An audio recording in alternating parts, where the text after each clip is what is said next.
আসসালামু আলাইকুম রহমতুল্লাহ।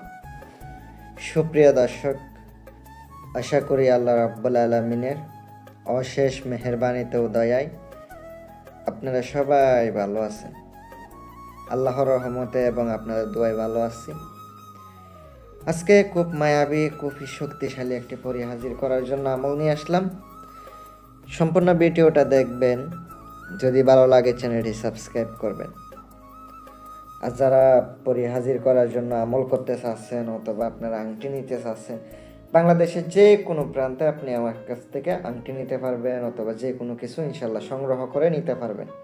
রোহানি শক্তির আংটি রয়েছে, সাধনার আংটি রয়েছে, পরী হাজির করার জন্য বিভিন্ন কিছু ইনশাল্লাহ রয়েছে। আপনারা অবশ্যই নিতে পারেন, যদি আপনাদের লাগে ইনশাল্লাহ নিতে পারবেন। এই রোহানি শক্তির আংটি রয়েছে, সাধনার আংটি রয়েছে, বিভিন্ন আংটি আছে। আংটির মারফতে আপনি হাজির করতে পারবেন। আর চাইলে আপনারা আজকের আমলটি করতে গেলে আপনাকে কিছু নিষেধাজ্ঞা আছে, কিছু নিয়ম আছে, ওই নিয়মগুলো মানতে হবে। নিয়ম না মানলে কিন্তু আপনি হাজির করতে পারবেন না, কারণ প্রত্যেকটা নিয়ম আপনার মানতে হবে।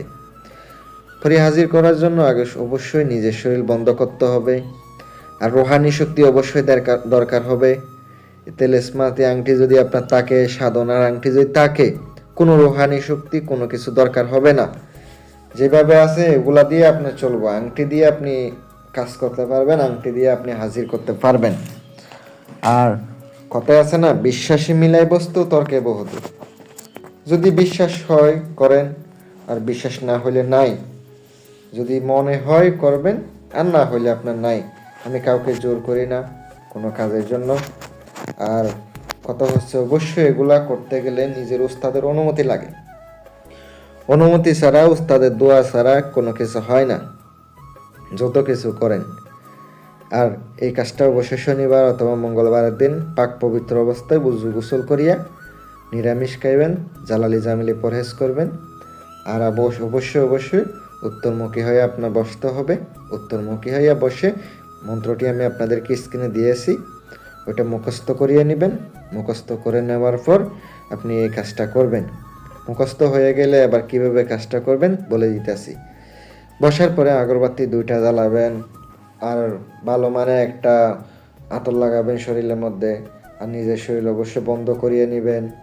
বন্ধ করে নেওয়ার পরে আপনি রুদ্রাক্ষর মালা যাদের আছে, অনেকে রুদ্রাক্ষর মালা চিনেন না, ওই মালা কিন্তু আপনি সংগ্রহ করতে পারেন।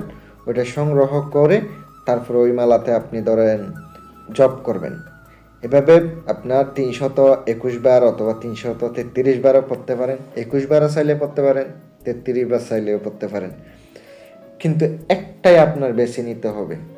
অনেকে আবার মনে করবে আর একটু মনে হয় বেশি পড়লে আরও তাড়াতাড়ি আসবে। না, বেশিও পড়া যাবে না, কমও পড়া যাবে না।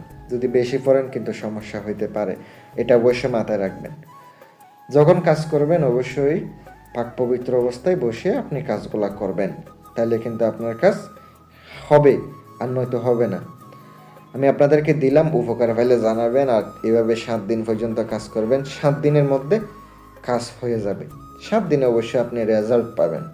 ভালো লাগলে শেয়ার করে দিবেন।